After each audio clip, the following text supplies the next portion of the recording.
What's good, YouTube? AOC85 here. When I bring you guys a deck video talking about some potentially dangerous fairy hate you guys have to watch out for.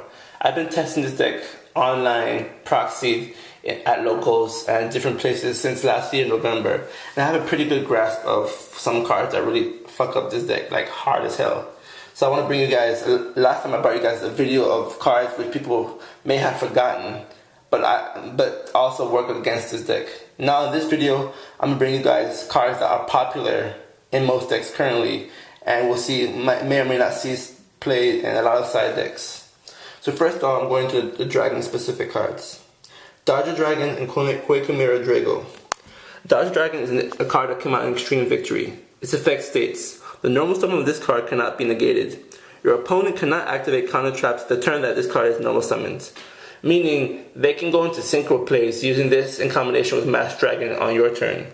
And once they normal summon this guy, you can't activate Solemn Warning, nor Solemn Judgment, nor Seven Tools, or nor Divine Punishment. All of these cards are staples in the Agent Fairy deck, so this guy can be very powerful. Once he's normal summoned, your opponent can synchro summon or special summon Red Eye Darkness Middle Dragon, start swarming, and start attacking. Very dangerous. And they can still activate counter traps. So if you have a Solemn Warning and a Mirror Force thinking, oh, I'm good, then if they have 7 tools, you're in trouble. Quaquemira Drago is 1900, and sorry, Dodger Dragon is 1900 attack.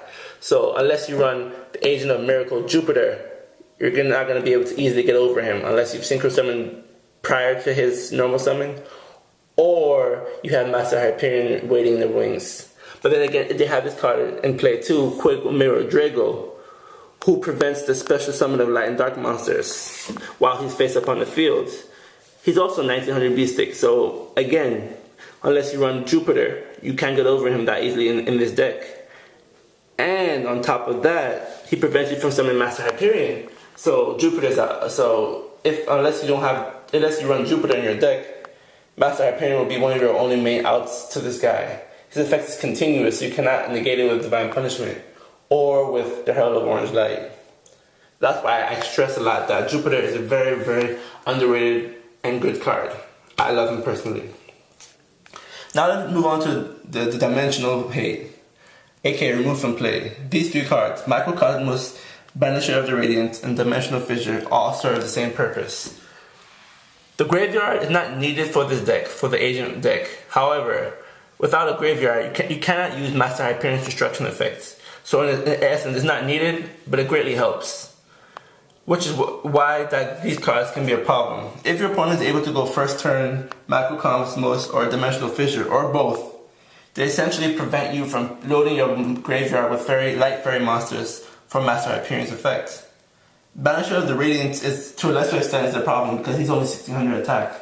And if at the very least, in your deck, if you're not running the Agent of Miracle Jupiter, you're definitely going to be running the Agent of Creation Venus, and she can suicide with him to at least get him off the field. Now, Dimensional Fissure and Microcosmos also play an even greater risk to Agent Fairy monsters, in that most top players who play dimensional decks, such as Dimensional Iados or anti-meta decks, they tend to use Microcosmos and Dimensional Fissure both as an asset to their deck's engine and as a way to bait the use of cards like Mystical Space Typhoon or even Divine Punishment in our deck. Because if you waste resources getting rid of these cards, you don't have anything to protect you against Solemn Warning, Solemn Judgment, Mirror Force, Torrential Tribute, and these decks tend to run a high trap count.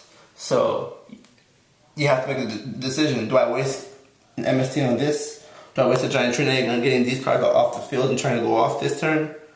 Or do I try and destroy a back row and try and work around the fact that I can't use my graveyard? Depending on your type of play, it is really up to you. Now, out of Justice Catastor, there are lots of ways you can get over him in the main deck. If you run the Heaven's Armada version of the deck, most of your back rows will get over him. Dimensional Prison, Mirror Force, Compulsory, Phoenix Chain even can also help you get around this guy. Your monsters cannot get around him outside of Master Hyperion. Master Hyperion can destroy him with its effects. You can synchro summon into a dark monster, either Tech Genius Hyper Librarian if you run Marshmelon, or Red Dragon Archfiend if you run him in your extra deck. His effect destroys all light monsters on the field.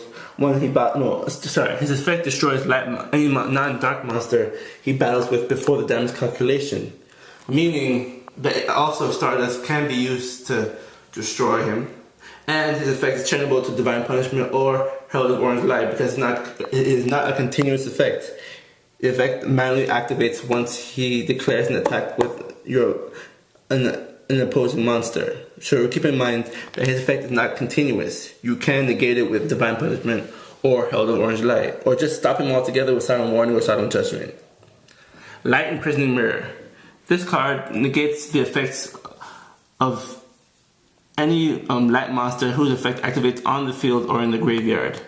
Essentially, closing the effect of Master, sealing the effect of Master Hyperion and your other fairy monsters, such as the Agent of Creation Venus, the Agent of Mystery Earth, and even the Agent of Miracle Jupiter. All their effects activate on the field, so once this card is up, it seriously can hamper your playstyle or your strategy. Easiest way to get over this is Synchro Summon or to use your non-light monster effects, or just MST it and move on with your life. Or a Giant Trunade and try and go for game that turn. And finally, the most dangerous card, in my opinion, Thunder King Ryle. Thunder King Ryle has two effects which really hurt this deck. The first effect, neither player can add cards from their deck to their hand outside of drawing them.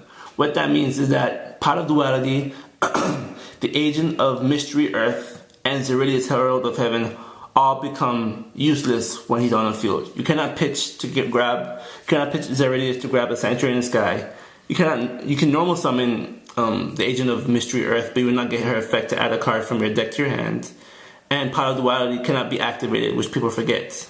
So he hurts your search engine. 6 of your cards in your deck.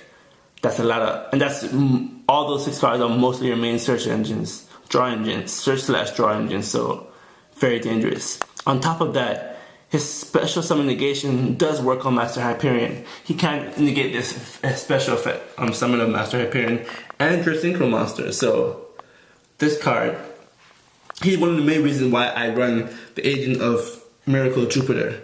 If you activate Jupiter's effect to remove from play an agent monster in your graveyard, you can increase its attack to 2600 and run over him. Outside of that, it's very, very, very difficult to stop this guy. If you're playing the Heaven's Armada version, you have trap cards that can get over him. But if you're playing the Heavenly Host version, it can be almost impossible to get over him. Unless you're lucky and you have the right cards. So yeah, YouTube, thank you for watching as usual. This video is entitled Know Thine Enemy because people will be bringing out the hate for fairies. I guarantee it. Thank you so much for watching. As usual, place your comments down below. If you have any questions, you can write the questions in the comments, or you can PM me and I'll do my best to reply to you as soon as possible. Thank you for watching. Keep on having fun. Take care. Peace out, YouTube.